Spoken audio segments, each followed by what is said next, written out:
Hi, my name is Nomvula Mukonyane. I'm the first Deputy Secretary General of the ANC, responsible for, amongst others, the elections as well as international relations in the African National Congress. Today we gathered here in Mbombela, Mpumalanga, hosting the 7th conference on Africa-Cuba solidarity, whose aim is to galvanize people in Africa, people of the continent, former liberation movements, fraternal organizations, and generally people of the world in support of the need to call for an end of the blockade against Cuba, to support the Cubans on their right to self-determination, but also during these trying times to work together and find necessary interventions that can help the Cubans out of the economic challenges that they are going through because of the blockade. It is not a resolution of any multilateral platform.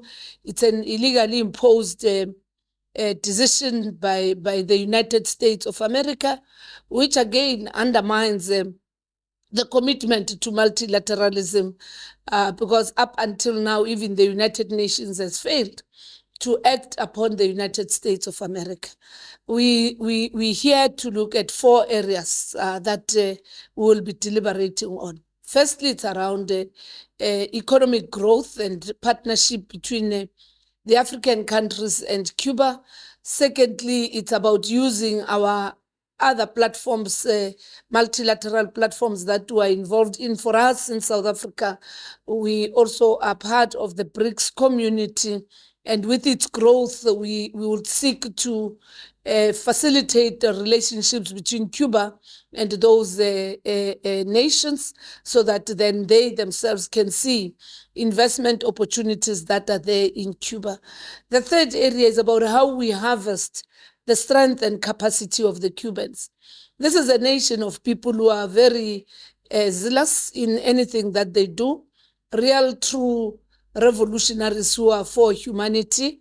Out of all these challenges of over 60 years, the Cubans have been able to render solidarity support to many nations, including South Africa and many other countries here in the region. But the immediate one to remember by the world is that we also remain indebted as humanity to the Cubans with their own capacity during the COVID pandemic, where they were not even called by their own former liberation struggle allies, but they even went to up to as far as Italy.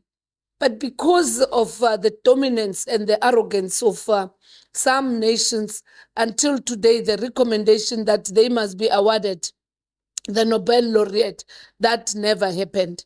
When tough times hit nations, the Cubans always come in without any expectation of a reward. They've done it with the pandemic. They've done it for our own independence in Africa. And therefore, this is the second area that we are looking at. The other one is around cultural exchange programs. This is a nation that has got national pride. Cubans have national pride and national identity. We believe that this is time where we also use that as a means to undermine the blockade, where through exhibitions, through exchange of literacy, but also through exchange of young people and women's programs between ourselves in Africa as well as the Cubans, we can actually have better communities. Cuba has committees in defense of the revolution. These are street committees. These are people who defend own neighborhoods, and hence there is no crime that we see even here in our own country. These are people who respect their national anthem. These are people who know our history better than South Africans, and therefore that patriotism can also assist to ease the sufferings that Cubans are undergoing. The last one, it's around a people-to-people relationship, where working together here in Africa, we should find means of us becoming the ambassadors for the Cuban cause. Not only political parties, but as we say, there are thousands and thousands of medical doctors in Africa who have been trained in Cuba. There are thousands and thousands of engineers trained in Cuba who are here in the African continent.